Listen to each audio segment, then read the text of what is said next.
Hi, this is Professor Loushine, and oh, am I happy that this is the final video of our series. I want to thank you if you've been with me this whole time. If you're just joining straight onto this video, I'd ask that you maybe check out some of the earlier ones, though this one has kind of some standalone information as well. I just want to quick review everything because this is the final video. I'm not going to be doing any analysis in this one. I'm just going to kind of talk about the results and show you some things that I've done in preparing for this final video. I've probably put in a good, I'd say maybe 12 hours.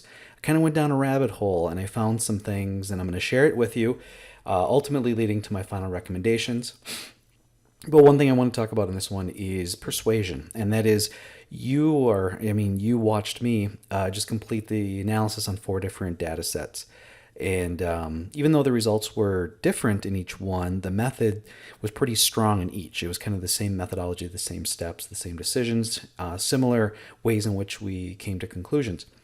Now, what I want to do is explore how we can transition all the work we did into a message or a way in which to persuade management to support us or provide the funding we need. So let's go back. This was the first step, if you'll recall. Just getting the descriptive statistics for the data set. That's something you do. I also want to just remind everybody, if you're at this point and you're really confused, that's okay. I'm going to put my contact information in the description for this video. Also, if you're finding that there's no way you could really do this in the limited amount of discretionary time you have, contact me. Maybe I can find a way to help you out. So please check that out. The other thing is also, and I should have been saying this throughout, please like and share. This is something I'm kind of offering up. I'm going to be using it in my courses, yes, but I want to provide it to anybody who could take advantage of this methodology. So as you can see on the screen, I just have one sample. This was our company D. Again, I've been jumping back and forth through the different data sets just to kind of show you that this is a good breakdown of what the overall data set looks like. And as I've said before, this methodology can be used on pretty much any form of data that has a quantity and a quality to it. What I mean by that is if you wanted to do a similar analysis to a large set of observations or a large set of employee perception survey or whatever it might be, scores that the workers have on a certain test or exam or demonstration, whatever, it'll allow you to use the risk priority number to create your priorities, and then using forecasting if you have years of data or data taken at different times to trend it in order to forecast where it may go. One of the interesting findings, and again this is another data set, is the shape of the distribution. Up till now, I think that most people have assumed that injury data kind of fell into a bell curve, normal curve, or we call it normality for statistics, in which case when we calculate and post or share or exclaim the average, people think it's like the median, so it's 50% above and 50% below. But what we've seen in each data, and I'm going to show you when I combine everything, that it's more asymptotic than it is anything else. And so the average here for this particular company was a little over $4,100 for an average claim if you just average everything. But if you take the median, it's $617. That's considerably lower, almost to the factor of 1/7 or 1/8. So if we're going by this bloated average, we're not getting the true picture of what's going on. Also, this doesn't include, this distribution, the $0 claims, which is something we don't really concern ourselves with typically. Here's a comparison of the outliers. I do the outlier removal, obviously, to reduce the influence they have on my risk priority numbers. Again, it's percent count by percent total paid. And you can kind of see how the curve looks better with the outliers out. Now, when I do my final analysis for this particular video, I put them back in to maximize them, and you'll see why in a little bit. Here's the trend analysis. You got to have time, multiple collection points or over time in order to trend to see how things are going. So for this particular company, it looks like the counts are going up, and it looks like the paids are going up, and so something needs to be done. Otherwise, they're just going to continue to go up. Whatever methods have been used to investigate when someone gets hurt, reports an injury, or whatever corrective action has been pursued is not successful. It's not eliminating. They're continuing to occur. I got to find out why and where. The next was to try to figure out where to focus. Sometimes you got to ask a question or investigate to find out where to go ask the right questions. And in this case, I use policy class code. I wish there was a better identifier than that, but that's what I got out of the data set that was given to me, and we've got our priorities here. Then there was accident source. If you'll recall, I combined these into a more parent or general set of categories, reducing the 31 in this particular case down to like 10 or 11, whatever it might be. And then I'm looking for the Pareto ratio. As you can see on the screen, at the bottom, between top 7 and top 10, I'd reach that 80-20 rule. Here's me transitioning the accident source into a new cause. The new cause is easier to manage, and that's something that I think we really should be talking about in our field. Are we using the proper classifications? Because right now that I've fallen down a rabbit hole, and I'll explain that in a moment, I don't like the way we're classifying things. It just isn't working out. We got to figure out a better way. We got to come up with either better or more data to really figure out where we should go and investigate and find out what's going on. Here is the priority trend analysis. So I guess I don't have it listed which one I'm looking at here, but as you can see in the upper left-hand corner, I've got the information by year. So by fiscal year, I've got my counts, my pays, my average, and then at the bottom, I've got the average over the time period in which the years were good. Around the horn here, I've got my count, total paid, and average claim. This is the data forecasted with a trend line that extends out to 2020. And then my table in the middle, I've got both information from the table, which was the averages. Then I've got the figures that are forecasted. I take the lower of the two for the 2020 forecasted loss. I plug it into a desired return on investment of 25%. And it gives me a conservative requested investment of $84,000. This doesn't include the 27 outliers that were removed from this particular priority. The average cost of those were about $58,000. The total amount that isn't included in this analysis is about $1.5 million. 7 of those 27 outliers are still open. Overall in the data set, there are 26 claims open, 52 $0 claims, and the median is about $536. This provides so much detail.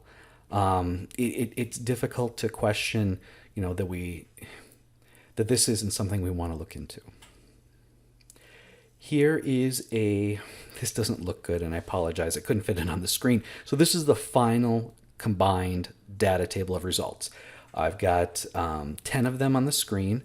The 10th priority, though, I'm asking for $0. Even though there's $51,000 in the outliers that aren't included, it just looked like that they were basically going to zero, that the company's not going to have any next year, or very few. But as you can see in the other 9, I was able to get a conservative estimate that they're going to be paying about $155,000 in 2020 just on these 9 priorities alone, and that a conservative investment of about $125,000 should easily render a 25% return on investment. Should we be able to, go to these 9 areas, engage the workers, talk to them, find what's going on, do study of the work they're doing, come up with control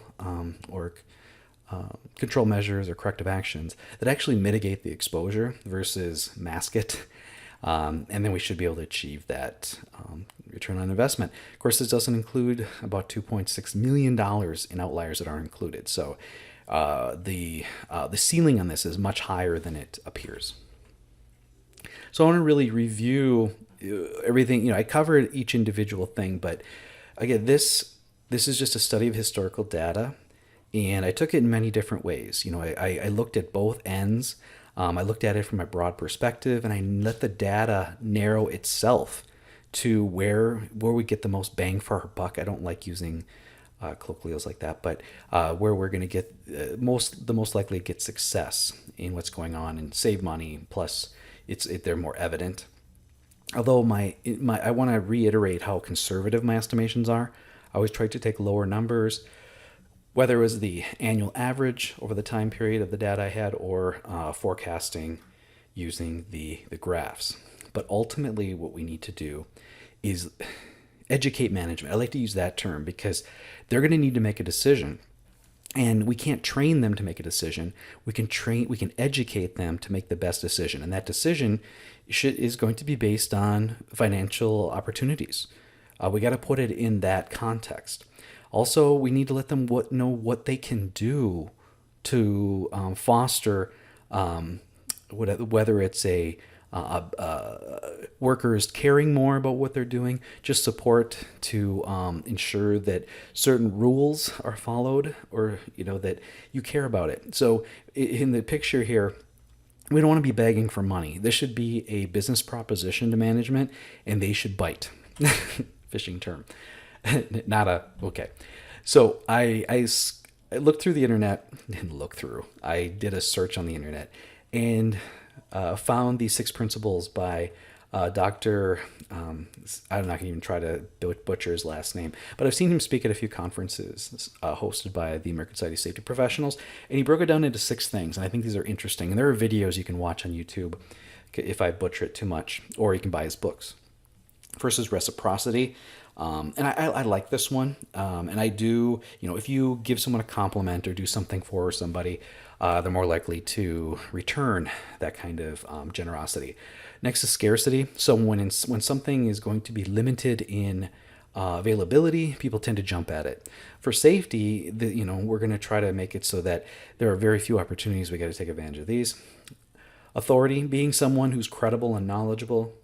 Consistency, I'm not sure about this one other than the demonstration of performance, whether people like you or not. And then finally is our consensus. And I think bringing the comments and input from the workers and the supervisors, which you're going to focus your studies, would go a long way in convincing management to invest. So what does management want? Well, one is, and everybody is this way, is what's in it for me. Are you asking me to trust you when you're not bringing me any evidence? Are you asking me to just give you money? Are you asking me to figure out on my own?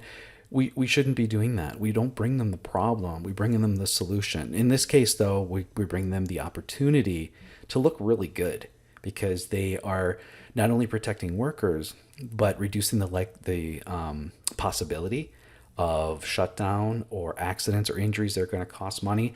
And it's just a really wise investment. So make them look wise and smart. Next is speak their language. Don't throw a bunch of stuff at them and make them figure it out. There's a message. There's money needed to prevent exposures, because what we've done over the past, how many years of data you have, it's trending upward. It's not working. So you got to try something different. And that different is going to require getting in there and finding out what's really going on. There's got to be some engineering control. There's got to be some elimination steps that we can take to limit those exposures. Because if we reduce exposures, we're definitely going to reduce injury reports. Next is remove any doubt, or whether they trust you or not. You show them data, figures, tables, diagrams. All this stuff is really important. That, and cite reliable and credible sources. Don't let it be your opinion. Let it be, a well-researched proposal. And then finally, show how it would work. So you should be able to do a little bit of research, talk to peers, and provide them with some evidence that this approach has worked before, or in situations with these criteria or characteristics, this is the way it's gone. There's a lot of information out there, and what I really love about the safety field is that we're so generous and help each other that just reach out and you should be able to find something, a case study or whatever it might be, testimony that'll show it's the right thing to do. So this is more for my students, and what I want my students to do is really understand what you just did. What did you really find? What does it mean? Because you're not going to just throw all this stuff at them. You're not going to write a report and throw it on the desk and say, read this. I hope you like it. You need to customize, tailor, if you will, the message so that it's very easy to consume and the ending is very obvious, like most movies these days. And so I created this general message that I would start building from in order to gain management support and investment. You've probably already read it, and I didn't put any numbers in here, but I'm trying to be more direct. I'm trying to be more active in my language. I'm going to tell them what I did, what I found, what needs to be done. Let's keep it simple. Let's keep it straightforward. And then the third bullet is definitely for my students. Write it, review it, edit it. Have someone else read it, edit it, and now do that 3 more times, because the first draft is always bad. The third draft is a little bit better. Put in the time. Don't just off the top of your head. Of course, if you wait till the last minute, that's what happens.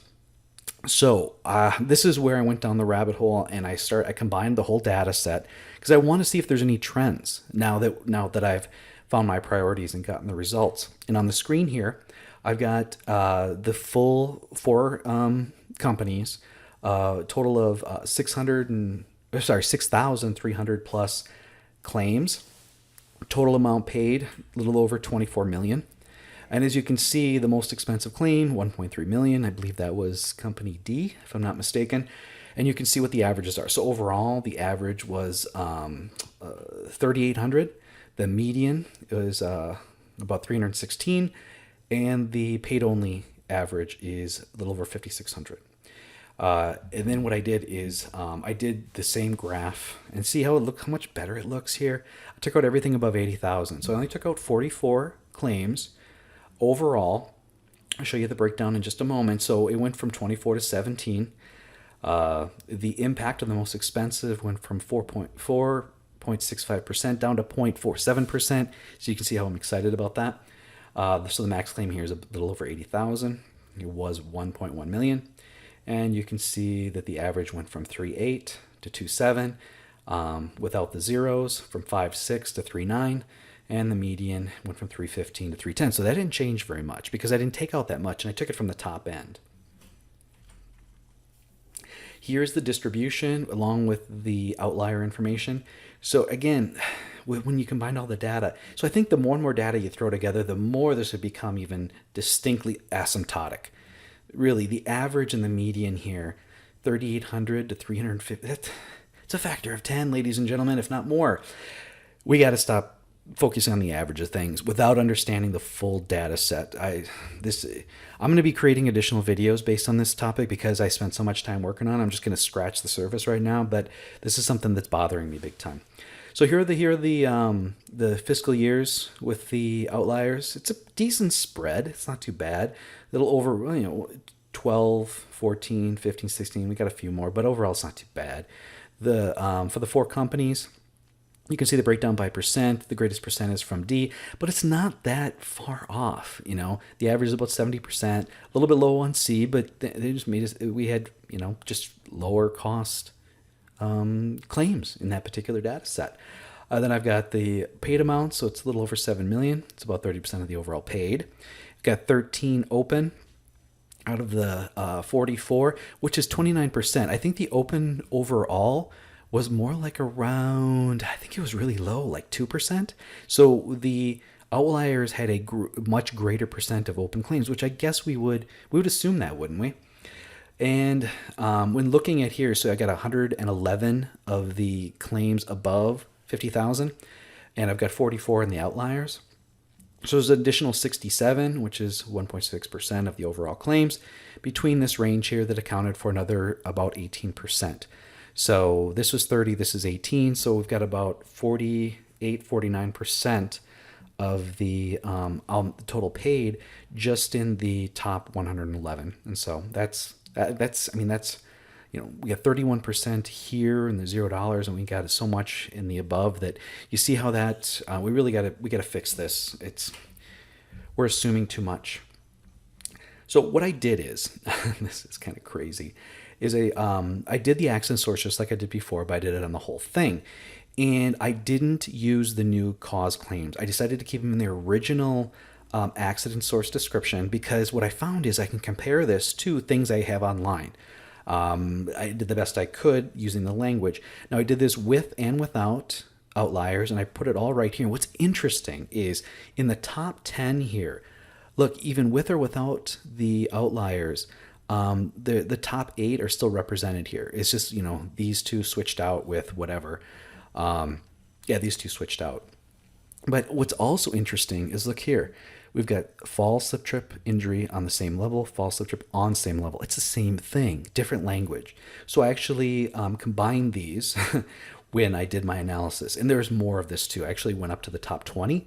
The top 20 had a coverage of a little over 20% of all the different categories. I believe there was like 97 or something total. The count was 75%. The total paid was 80%. And this is with outliers in. And you can see what the average and the median is. The bottom 24, which is about 25% of the category. So the very bottom of this, they were all under $500 total paid over the whole time period. So 25% of the categories had almost nothing. They were like nothing. But then the top 20% accounted for 80. You see, we still get that asymptotic almost representation. Super high on one end, super low on the other, and a greater amount. Here is the distribution for just slip, trip, and fall same level. I combined the two. And you can see we've got the same distribution as we've been getting before. I've got 974 with the outliers in. Again, I'm going to aim high now. I want to try and see how high they might go in comparison to what I find online. So the total is about 5.1 million. The average is 5,300. The median's about $350. And the paid only, that looks incorrect. So let's ignore that for right now. I'll correct that later on. I've got additional information here. The breakdown, yeah, the median is okay. The paid only is not there, but it will come up in the next screen. And then I've got what I would remove had the outliers been considered. But I didn't. So, got to show you some stuff now. So I spent a good 2 days digging through the Wisconsin Department of Workforce Development Research and Statistics. If you Google your state and workers' compensation data, maybe you can find something similar. And I just grabbed the 2009 through 2016. This took me a long time to work on in order to get all these by year average per claim. And then I got the 8-year average. And so that's what I'm going to be using to compare to the data I calculated from the combination. And then when I graphed it, what's really interesting is there seems to be an overall trend downward. It's not a lot. It's about $2,000 over 8 years. And these are just for the accident source. I also did it over here. I've got the nature of injury. But before I get to my comparisons, I want to show you how I found that stuff. It's pretty crazy. Here's the Department of Workforce Development page. This is Wisconsin. So you can kind of see it. And they talk about the hygiene lab now has taken over the data. So I actually went in here, here's 2016, and I went through and mined the data. So I grabbed the number of claims, the total indemnity, and the average amount. And I did that for like the top, I believe it was like the top 12 for cause, and then there's nature. I hate body part. That doesn't help us. I don't know a single person who's been able to use this to somehow forecast and fix things. It's such a waste, but it's easy. And then we get nature of injury, which I don't like, but I did anyways, and I grabbed the top 10, and I'll show you what I found between the two of those. Another thing I did is I grabbed some information from OSHA Pays. OSHA Pays is super bloated, and you'll also see the NCCI data is as well, and that's where they got it. They got it from 2013 to 2015. And I also pulled some information from the National Safety Council. So they've got some general information, but they always give you, it's so broad. It'd be nice if we had something that was something we could use and really compare it to what we do. But, oh well, we'll have to figure it out on our own. And so let me show what I did here. Here is an example of Company B. I actually color-coded some of the tabs to make it easier to manipulate. And then I've got my final results here on the screen. So I copied and pasted this, and then this is all the information from each individual tab that I calculated, so I could put something in a more presentable form. And next, here's the data I mined from the DWD. So I have all by year and by accident source or nature. I've got the annual, but before that, what I did is I went in and got additional information here. So I'll be able to extrapolate a little bit more. So here's some information. So the least expensive source didn't go down as much as what everything, and there's one hidden in here that seems to be going up slightly. And so that's going to take some additional work for me. Same thing with nature is it tends to be going down. It's a little bit flatter for the average, but the low one seems to be pretty steady. And I also broke down for the presentation as well. And I believe the last one, now this poor Excel document is not working well. I think I overloaded it. So this is the combined description, outlier analysis, the distribution, my accident source with outliers, and then I started focusing on my top priorities. So snow and ice, that slip trip fall snow and ice, slip trip fall same level, lift lower, and then I was just digging now at this point. This poor program is hurting because it just won't work. And so there's so much more I want to do, but I think after I present this, I'm going to have to put it to sleep. I would be surprised if it closes for me. So that's kind of a summary of all the work I've been doing. And I already closed the PDFs. It was making my computer hum. So there was a lot more to it. I looked up a lot of things, as you can see on the screen right now. So I've got a comparison of the Department of Workforce Development data that I pulled. I've got my demo data with outliers and no $0 claims factored in, one with the $0 claims factored in that's going to lower the average.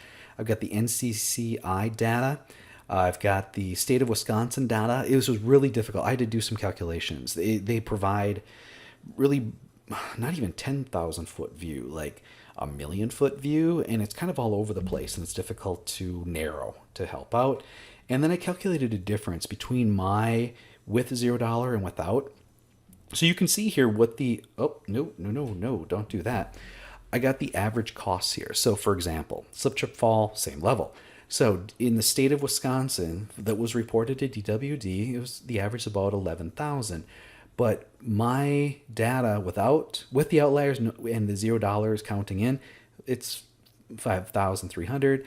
The high would be 8,000. This is with outliers in, and I took out the $0 claims. So I reduced the size of the denominator so that the product, or I guess that's what you call it, would be higher. So this would be the highest it could possibly be.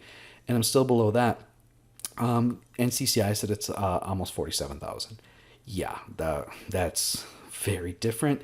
And the difference between these two is it's like 150% difference. No, it's just a 50% difference because I divided this by that. So it's 52% difference. Snow and ice, my higher one is a little bit higher than the state. But it's in between my high and low. NCCI, 46,000. But they just had slip, trip, and fall. So I had to put the same for both. For strain, lift lower, push pull, mine's like 6,000, 6,400. Theirs was 10 and 11,000. My lows are here, and NCCI, they again 22,000 something. Same with strain, not otherwise classified. This was almost 11. I'm like 4,500 or 4,000 struck by. Again, you're kind of seeing how this goes. NCCI numbers are really high, and I don't know why. I think you got to pay to get their data sets. But yeah. So what's interesting is the difference when I don't count the $0 claims. It's I think the average is like around 150%. So that's kind of interesting. Next, I did it by nature. Now I was able to actually use OSHA pays. And it's just as bloated and overestimated as NCCI. I wish I knew why they were like this, but I don't know because it's difficult to find out what's going on. DWD, for my nature, my fracture was a little bit higher than theirs. Sprain was lower. Lower on strain, lower on contusion, lower on laceration, lower on multi-trauma. Physical only, I didn't put that in there. But what's interesting down here is the difference in when I factored in the $0, it's a lot closer, which means and what was also interesting is in the overall, I'm going to go back to I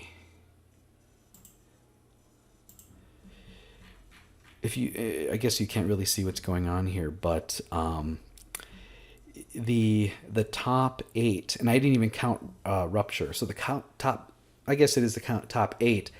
it accounted for over 80%. Whereas when I did the top 13 for cause, it only accounted for about 61, 62%.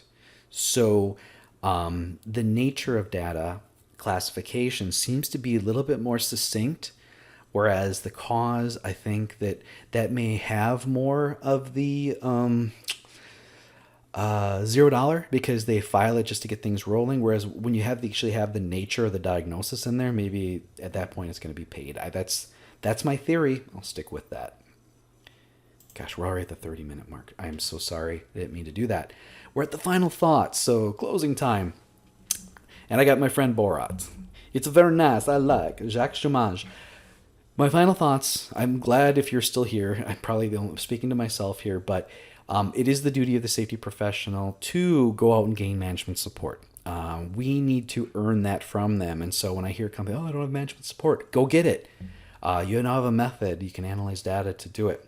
Continuous improvement does require data collection and analysis, something that comes up whenever you read one of the safety management system standards, that they use the Plan, Do, Check, Act based on Deming's work. Deming was a statistician. You got to have data to drive continuous improvement. Otherwise, you may be going off course, or what you think is working or feels right isn't. I do believe that the current data collection and reports are insufficient. Not happy with the quality or quantity of data that was both in the data sets I was working with, but also what I could find online. I think we need to do a better job. I think that we should have more information from investigations, a deeper level. I think they should be collected and correlated and produced into larger reports with more details, so that this analysis could go even deeper and be a little bit more accurate. But also, it'd be great if when we had these reports, that we're also collecting the corrective actions we're putting in, because then we can really track what's working, what isn't, what's the actual return on investment. We don't have any of that. It's just sort of the straight up, hey, this person got hurt, let's hope they get back. Oh, we paid this much, or they're off this long. Come on, we can do better than that. And so with that, I'm going to say thank you again. Please like and share. And again, my information is in the description for this video. If you need help, I would be happy to do so. Thanks a lot, everybody. Bye.